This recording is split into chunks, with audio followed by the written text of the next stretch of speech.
गांव भीमराव का नाम सुनते ही आसपास के गांवों में लोग फुसफुसाने लगते थे। वजह थी गांव के बाहर फैला सदियों पुराना कब्रिस्तान। कहा जाता था यहाँ सिर्फ मरे हुए नहीं बल्कि अधमरे भी रहते हैं, ऐसी आत्माएं जिन्हें कभी मुक्ति नहीं मिली। गांव की बूढ़ी दादी अमरावती अक्सर कहती थीं, रात ढलते ही वहां मत जाना, वहां की परछाइयां तुम्हारा नाम लेकर बुलाती हैं। और एक बार जिसने सुना वो कभी लौटकर नहीं आया। लेकिन रवि, जो शहर से लौटा था, इन बातों को गांव की अंधविश्वास वाली आदत मानता था। उसकी दादी बीमार थी और वह कुछ दिन उनके पास रहने आया था। उस रात आकाश पर बादल ऐसे छाए थे कि चांद की रोशनी तक घुसने की हिम्मत न करे। हवा में गंध थी, जैसे किसी ने गीली मिट्टी में खून मिला दिया हो। रवि बिस्तर पर था लेकिन नींद नहीं आ रही थी। तभी उसे खिड़की के पास से एक धीमी आवाज सुनाई दी, रवि आओ। उसने सोचा कोई सपना होगा, लेकिन आवाज दूसरी बार आई, थोड़ी और पास से। उसका दिल धड़कने लगा। खिड़की से झांका तो दूर कब्रिस्तान की तरफ हल्की सी सफेद धुंध के बीच एक लंबी सी परछाई हिल रही थी। वो परछाई इंसान जैसी थी, लेकिन गर्दन अस्वाभाविक रूप से टेढ़ी और हाथ इतने लंबे कि जमीन को छू रहे हों। रवि अपने मोबाइल की टॉर्च लेकर बाहर निकला। जैसे जैसे वो कब्रिस्तान के करीब आया, हर कदम के साथ जमीन की नमी बढ़ती जा रही थी, जैसे मिट्टी ने अनगिनत लाशों का पानी सोख रखा हो। गेट पर पहुंचते ही लोहे के जंग लगे दरवाजे ने कराहते हुए आवाज की, मानो किसी की नींद टूट गई हो। अंदर का नजारा सांस रोक देने वाला था। कब्रों के बीच अजीब सी धुंध फैली थी और हवा में घुंघरुओं की बहुत धीमी सी आवाज थी, मानो कोई अदृश्य बारात गुजर रही हो। रवि की नजर उसी परछाई पर पड़ी। वो धीरे धीरे हिल रही थी, लेकिन इस बार उसका चेहरा साफ दिख रहा था, या शायद चेहरा था ही नहीं।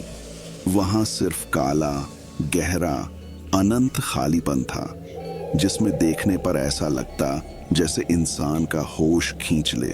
अचानक परछाई रुक गई और बिना कोई कदम बढ़ाए एक पल में रवि के बिल्कुल पास आ खड़ी हुई।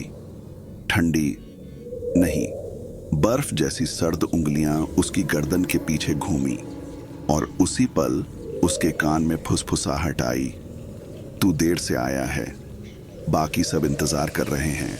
रवि कांप उठा। वो पीछे हटना चाहता था, लेकिन उसके पैर जमीन में धंस गए थे, जैसे किसी अदृश्य हाथ ने पकड़ लिया हो। अचानक आसपास की कब्रों से ठक ठक की आवाज आने लगी, मानो अंदर से कोई बाहर निकलने की कोशिश कर रहा हो। धुंध और घनी हो गई। रवि ने देखा कब्रों की मिट्टी धीरे धीरे हिल रही थी और उससे हाथ निकल रहे थे, कुछ हड्डियों के, कुछ बिल्कुल ताजा खून से सने हुए।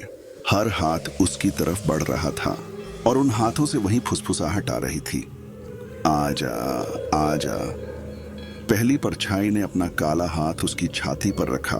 एक ठंडी लहर उसकी रगों में उतर गई, जैसे उसका खून जम गया हो। रवि की सांसें भारी होने लगीं, आंखों के आगे अंधेरा छाने लगा। उसे लगा जैसे उसकी आत्मा उसके शरीर से धीरे धीरे बाहर खींच रही हो। उसने चीखने की कोशिश की, लेकिन आवाज नहीं निकली। बस गले से एक धीमा टूटता हुआ कराह निकल रहा था।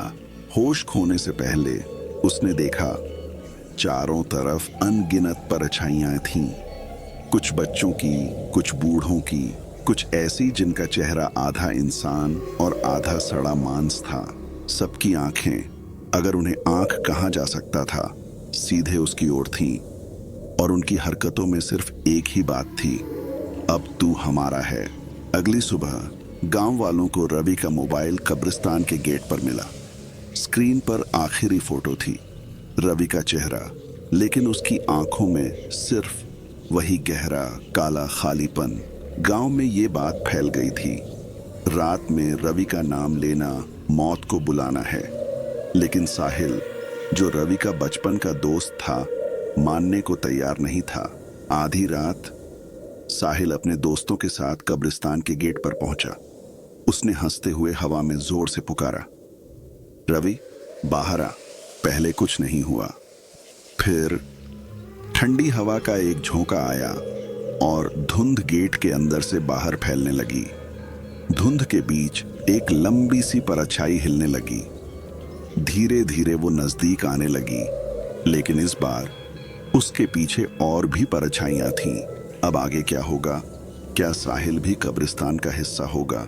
यह जानने के लिए कमेंट मैं पार्ट 2 कीजिए और चैनल को जरूर सब्सक्राइब करके रखिए और आपकी राय कमेंट में जरूर दे। सी यू सून।